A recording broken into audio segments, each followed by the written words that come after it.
अच्छा जी, अस्सलाम वालेकुम। आज हम पढ़ेंगे किताब किरण का सफ़ा नंबर 12।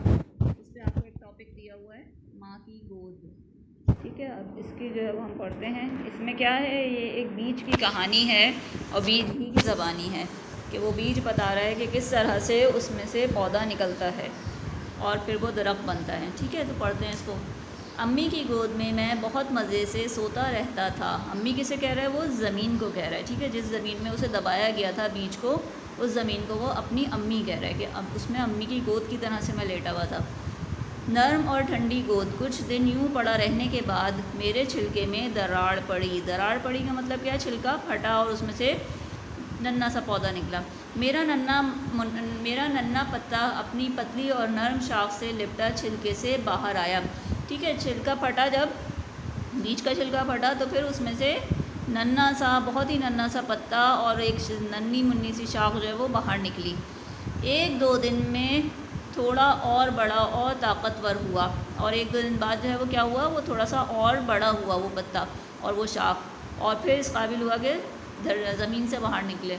एक दो दिन में थोड़ा और बड़ा और ताकतवर हुआ और धरती माँ की मट्टी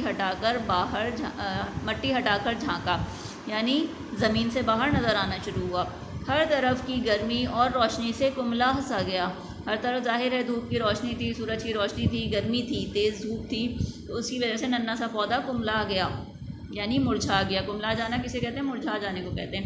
तो हल्का सा वो मुरझा सा गया। सूरज बाबा की धूप बहुत तेज़ थी। सूरज को वो बाबा कह रहा है, पौधा। आगे चलते हैं।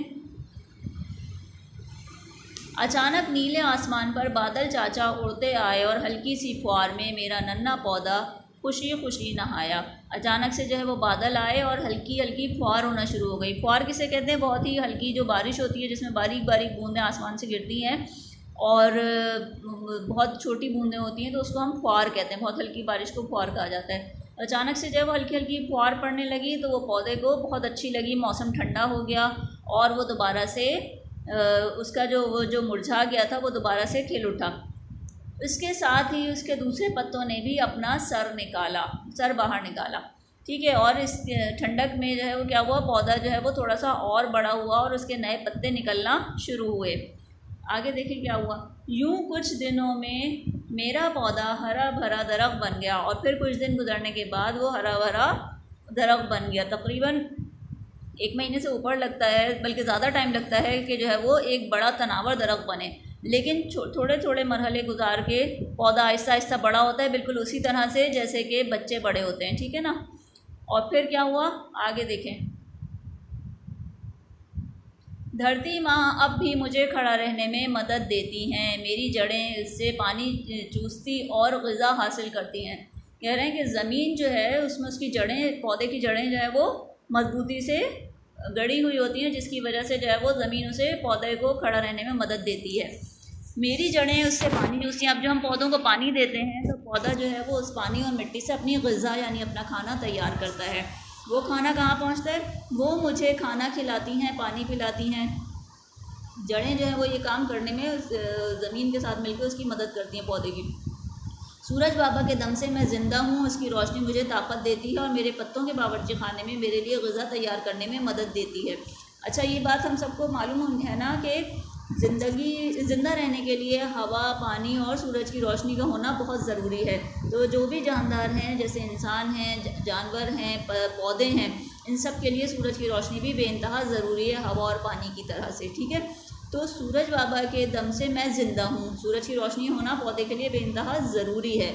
उनकी रोशनी मुझे ताकत देती है और मेरे पत्तों के बावर्ची खाने में मेरे लिए ग़िज़ा तैयार करने में मदद देती है। पौधे को जो हम पानी देते हैं और मिट्टी से जो उसे ग़िज़ा मिलती है, खाना मिलता है, वो कहाँ तैयार होता है, वो पहले पत्तों में पहुँचता है और पत्तों के ज़रिए से पूरे दरख्त में, पौधे में फैलता है और उसको जो है वो तनावर होने में मदद देता है। ठीक है। बादल चाचा की ठंडी फुहारों में मैं मज़े से नहाता हूँ। रात को चंदा मामू से चुपके चुपके बातें होती हैं और उनकी ठंडी रोशनी में शबनम खाला के कतरे मुझे गहरी नींद सुलाते हैं। अब शबनम खाला किसे कह रहे हैं, ये शबनम जो है वो रात में आसमान से, जब रात बहुत ज़्यादा गहरी हो जाती है, बहुत टाइम ज़्यादा गुजर जाता है, तो आसमान से हल्की बहुत छोटी छोटी बूंदें जो है ना वो गिरती हैं, जो कि पत्तों पर जम जाती हैं, पत्तों पर ठहर जाती हैं।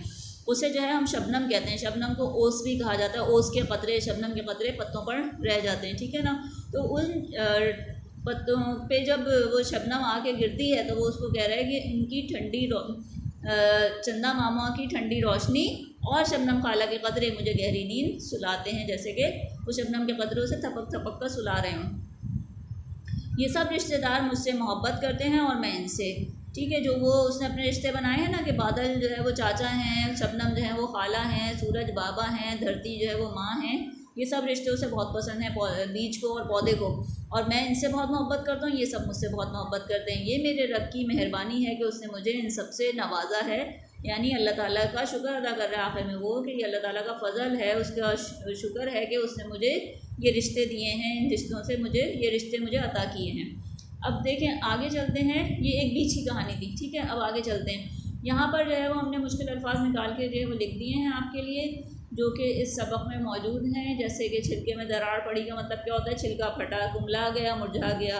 ख्वार किसे कहते हैं, हल्की हल्की बारिश को कहते हैं। ग़िज़ा खाना, शबनम ओस, नवाजा है, दिया है या अता किया है। धरती माँ किसे कह रहे हैं, ज़मीन को। तो ये अल्फाज माने आप अपनी कॉपी में करेंगे, इस चैप्टर की बहुत अच्छी सी रीडिंग करेंगे, और जो शुरू के ये वाले पैराग्राफ है ना, पहला, दूसरा, तीसरा और ये चौथा, पांचवा, इनकी राइटिंग करेंगे कॉपी में। इन सबको आपने 2-2, 3-3 बार लिखने की मशक करनी है ताकि आपकी लिखाई अच्छी हो जाए और आपके अल्फाज पे ग्रिप आ जाए। फिर इसके बाद आगे जो है वो इन्होंने एक मशक दी हुई है। मशक में क्या करना है, छोटी सी मशक है कि रंग भरिए और तस्वीर को दुरुस्त नंबर दीजिए। ये तस्वीर दी हुई हैं, तस्वीरें, तस्वीर की जमा तस्वीर दी हुई हैं, ये सब आगे पीछे हैं। पहले कौन सा काम हुआ होगा, पहले बीज डाला गया होगा या पहले पत्ता निकला होगा या पत्ता पहले बड़ा हुआ होगा, ये हमने जो है वो इसमें देखना है, ठीक है। तो कौन सा काम पहले हुआ, कौन सा बाद में, उसकी जो है नंबरिंग करनी है आपने, और इसको कलर करना है। कलर आप पीछे से रंग देख के कर सकते हैं बड़े आराम से कि वहाँ पे कौन सा कलर हुआ है। फिर ये एक छोटा सा ओवल दिया हुआ है, इस ओवल के अंदर जो है वो एक दो बातें लिखी हैं, उसको भी सॉल्व कर लीजिएगा। सही या गलत पर निशान लगाना है। क्या बीज सचमुच बोल रहा है, हाँ या नहीं? क्या आपके ख्याल में बीज सचमुच बातें करता है? नहीं करता ना, तो जवाब क्या होगा, नहीं। इस कहानी में जिन रिश्तों का जिक्र है उनकी फहरिस्त कॉपी में बनाइए। तो कौन कौन से रिश्ते बताए हैं वो आपने इसमें पढ़ लिया है, वो आप उसमें लिखिएगा कि इस कहानी में इन रिश्तों का जिक्र है, और फिर नंबर से लिख दीजिएगा, बादल चाचा, सूरज बाबा, धरती माँ और शबनम खाला। फिर नीचे एक पहेली दी हुई है इन्होंने कि पहेली बूझिए। पर रखे पर उड़ ना पाए, यानी पर हैं लेकिन उड़ता नहीं है। गोल गोल वो घूमे जाए, गोल गोल घूमता है। गर्मी को वो मार भगाए, गर्मी को भगाता है। सर्दी में लेकिन ना भाई, लेकिन सर्दी में वो अच्छा नहीं लगता। तो कौन सी ऐसी चीज़ है जो जिसके पर भी होते हैं, गोल गोल घूमता है, गर्मी में वो जब वो गर्मी भगाने के काम आता है और सर्दियों में बिल्कुल अच्छा नहीं लगता। तो जवाब जो है वो यहाँ पे देखें आप, नीचे लिखा हुआ है उल्टा करके कि इसका जवाब क्या है, पंखा, ठीक है। तो ये जनाब आपका ये वाला टॉपिक यहाँ कंप्लीट हो गया। अब इंशाल्लाह नेक्स्ट क्लास में नेक्स्ट टॉपिक हम करेंगे। तब तक के लिए अल्लाह हाफ़िज़।